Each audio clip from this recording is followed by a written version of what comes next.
Question! Ever wondered if where you study actually matters? After coming back from Canada, I really started thinking about what studying truly means. When I got back, I basically turned into a study machine. My English wasn't quite there, and my future felt a bit fuzzy. But every single morning, I'd open my notebook and dive into those equations, determined to improve. And you know what? Being at university right now offers such unique chances. Graduate school, retaking those tricky English classes, even navigating teacher exemptions. These are golden opportunities that are available right here, right now, while I'm still a student. Plus, I've rediscovered my roots through these teacher exemptions. With my mom being a math teacher, I can literally ask her anything at home. This amazing support system truly fuels my learning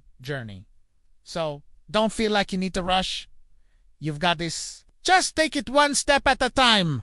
Make the absolute most of your current environment and watch yourself transform. Thanks for watching, everyone. If you found this inspiring, please hit that like button and subscribe for more.